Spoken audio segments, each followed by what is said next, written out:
Magandang hapon mga kabay. So ito po yung pangalawa na estimate ko sa 39529 liter B. Hit gun naman ito mga kabay ng DeWalt. Ang model ito mga kabay dito 6411. Ayan. So ayan mga kabay, pudpud na po yung dulo. Hindi ko alam kung anong ginawa, baka pinangod-ngod yata habang nagbo-blower. So ito mga kabay, wala na rin siyang plug. So tingnan natin kung gumagana pa.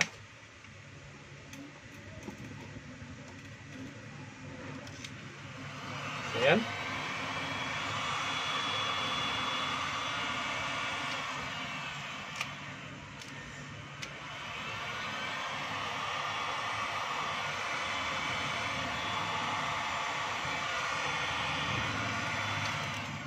So gumagana pa siya mga kabay. Ang problema mahina.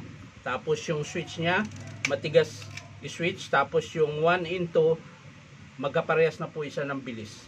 Ayan. Parang kahit nakato ka na, parang 1 pa rin. Ayan. So, ang sira po niyan mga kabay switch. Pero titingnan natin yung pan kung bakit mabagal. Tsaka yung element niya, baka may putol. Minsan kasi gumagana din yung element kapag nagalaw. Halimbawa, naputol yung element, tapos nagalaw, tapos biglang nagdikit. Gagana din po yun. Ayan. Minsan para siyang na-welding ulit. Ayan. Pero pag konting bagsak nun, puputol din siya ulit.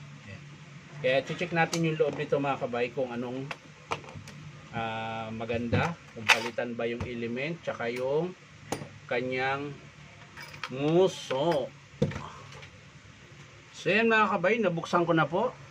So titingnan natin kung anong sira niya. O bakit ayaw mabuksan.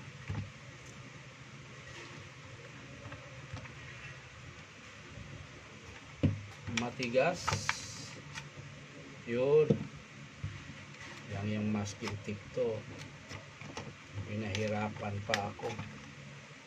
Ay talaga oh. Yun, may screw pa pala dito. Walastik talaga. Isa pa mga kabay, ay mabuks.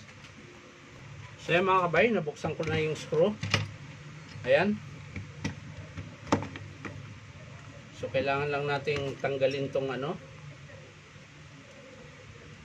yung fan motor niya. Ayan, tapos silipin natin yung motor. So ayan mga kabay, maiksi na po yung carbon, kaya po siya mabagal. Tapos yung element, tingnan natin.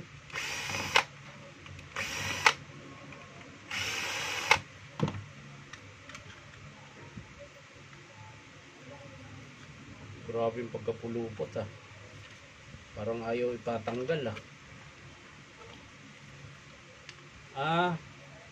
napitpit pala siya mga kabay. So kailangan na ako magpalit nito. Pudpud na rin pala yung dulo ng element. Ayan. So ayan mga kabay, bali ang papalitan natin dito ay 3. Motor and fan,